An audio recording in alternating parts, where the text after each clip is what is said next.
மலையாளத்துல வெளியாகிற மிராஜ் திரைப்படம் எப்படி இருக்குன்னு இந்த வீடியோல பார்க்க போறோம். வாங்க வீடியோக்குள்ள போகலாம்.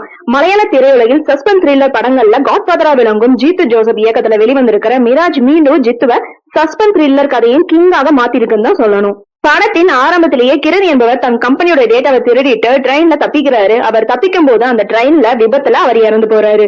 அதை தொடர்ந்து அவர் திருடிய டேட்டா அந்த கம்பெனியில இல்லீகல் வேலையை எடுத்திருக்காரு அப்படின்னு தெரிஞ்ச வந்தோடனே கிரணின் காதலி அபர்ணாவை போலீஸும் அந்த கம்பெனி அடியாட்களும் துரத்துறாங்க. ஆனா அபர்ணாக்கு எதுவும் தெரியல.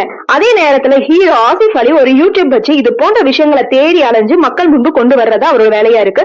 அவர் அபர்ணாவை தொடர்பு கொண்டு இது குறித்து விசாரிச்சா அந்த டேட்டா அடங்கிய பென்ட்ரைவ் தற்போது எங்க இருக்கு அப்படின்னு தேடி செல்ல பல ட்விஸ்டுகள் அவையில பிறகு என்னதான் ஆனதுங்கிறதா மீதி கதை. ஜீத்து ஜோசப் படம் அப்படின்னாலுமே தேடல், எதிர்பாராத திருப்பம் என எதை விரும்பி போவாங்களோ அது எல்லாமே இந்த படத்துல இருக்கு. படத்துல ட்விஸ்ட் இருக்கலாங்க, ஆனா ட்விஸ்ட் தாங்க இந்த படமே இருக்கு.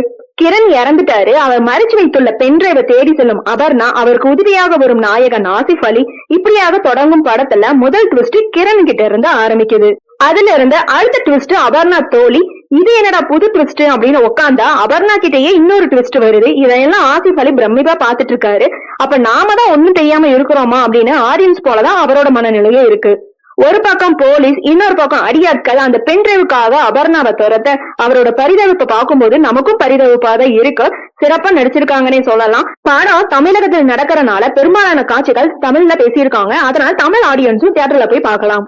ஜீத்து ஜோசப் படம் முழுவதும் சீனுக்கு சீன் எதிர்பாராத திருப்பம் இருக்கணும் அப்படின்னு முடிவெடுத்துதான் படத்தை எடுப்பாரு போல. படத்துல ஏதாவது அட்மாஸ்பியர் ஆர்டிஸ்ட் வந்தா கூட ஒருவேளை இவங்க ஏதாவது செஞ்சிருப்பாங்களோ அப்படின்னு ஆடியன்ஸை நினைக்க வைக்கிற அளவுக்கு இருக்கு. அதுவே ஒரு கட்டத்துக்கு மேல அட போங்கப்பா அப்படின்னு தான் ஃபீல் ஆகுது. படத்தின் நாயகன் ஆசிஃப் ஏதோ குணச்சித்திர நடிகர் போல வராரு. எதற்காக இப்படி ஒரு கதாபாத்திரத்தை தேர்ந்தெடுத்தாரு அப்படின்னு நினைச்சா அதுலயும் ஒரு ட்விஸ்ட் வச்சாங்க பாருங்க. ஆடியன்ஸ் மொத்தமும் ஷாக்கு தான். டெக்னிக்கலா படம் ரொம்ப ஸ்ட்ராங்காவே இருக்கு. ஒளிப்பதிவு, இசை என எல்லாமே பிரமாதமா இருக்கு. படத்தின் முதல் பாதி அபர்ணாவோட நடிப்பு இந்த படத்தோட பிளஸ்ன்னு சொல்லலாம்.